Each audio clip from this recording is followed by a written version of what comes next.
Okay, here's our next little bit on gravitational fields. Kepler's law. You won't find Kepler's law mentioned specifically, but they do love to ask questions about it, okay? So it's well worth making sure that you can go through this derivation. We're going to formalise these, although you're not really going to see anything you haven't seen before, and we're just going to try and apply this law to some different situations. So here's our diagram with the Sun and the Earth. Okay, the Earth's going round. Well, these are our two crucial equations. We know that the force of the gravitational attraction is m1 m2 over r squared, and we know that that force must be the force that's required for centripetal motion, or the centripetal force rather, for circular motion, which is m2, either v squared over r, or remember we can use omega squared r. Okay, you might find these easier actually using omega squared r here. Okay, so here's our two equations that we know. Okay, so all we need to do is to link these to get the period t and how that depends on the radius r. And you'll notice straight away there's a problem because t is not anywhere to be seen. So the first thing you need to think about is how you're going to get t involved in this equation.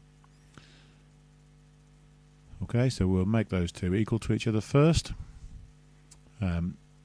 You'll notice that the m2's cancel out, and if we just multiply up the r's, we get gm1, that's the mass of the Sun in this case, if we're doing the solar system, equals omega squared r cubed.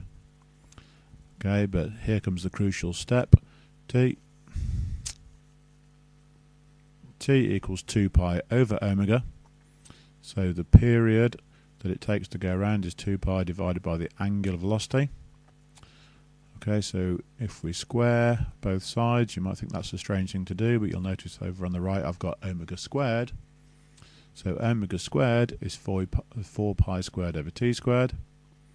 So if we substitute into here for this omega squared here with this expression, okay, then we end up with 4 pi squared r cubed over t squared, okay, which with a bit of algebra gives us this expression, really is the one we want. T squared equals 4 pi squared over gm. This is a constant, so for the solar system that number's not going to change, times r cubed. So this is what Kepler said. He said t squared, the year length if you like of the planets, is proportional to r cubed, their distance from the Sun. Okay, when he'd got that beautiful, nice, simple, pure mathematical equation, that was quite compelling evidence for the Sun being the centre of the solar system. Indeed, it is a solar system, a non-Earth-centred system. Okay, so we can use this idea, of course. We've applied this to the solar system, but you can use it for anything.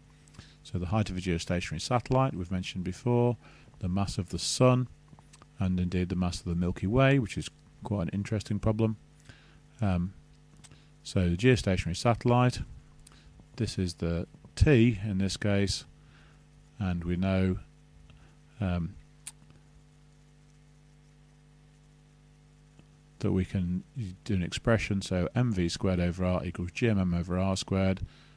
Okay, so if we put the things we know into that, the time period is 24 hours, is 86,400 seconds. So we get v squared equals gm over r. So gmm over r is 4 pi squared r squared divided by 86,400 squared. Okay, so that gives us a value for r cubed. So r cubed equals t squared g m over 4 pi squared. Okay, if you remember the equation from before, we could have started there. Okay, but you'll have to remember that equation is not on the sheet, so you might want to have to work your way through it like this, either with v or with omega. Okay, so that gives you r cubed equals 7.54 times 10 to the 22 meters cubed. So r is 4.23 times 10 to the 7. And remember, once again, I've asked you for the height above the Earth, so you need to take off the radius of the Earth, 3.59 times 10 to the 7 meters from the surface of the Earth. Okay, here's the mass of the Sun. So again, work out the time. Be careful with this. Okay, it's easy to miss out a 60. Okay, that's the time for number of seconds in 1 year. Okay, of course, some people will forget that the Earth takes a year to go around the Sun, not a day, but hopefully you're not one of those people. So we know mv squared over r, the force for circular motion, equals gmm over r squared, and we also know that the time is 2 pi r over v, so we can get an expression for v.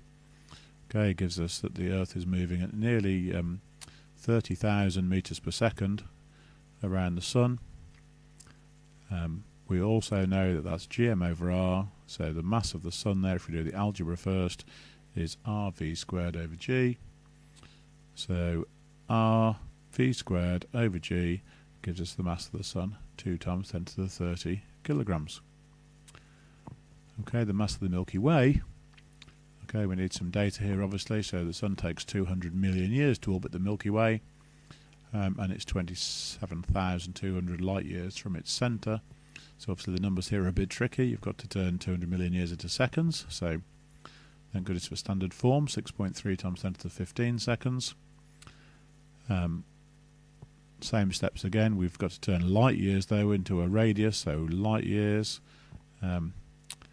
We need some factor there to work out how many seconds. We've got how many seconds were in a year previously, times the speed of light, 3 times 10 to the 8 meters per second, 27,200 of those. So the distance from the Sun from the centre of the Milky Way, 2.57 times 10 to the 20 meters.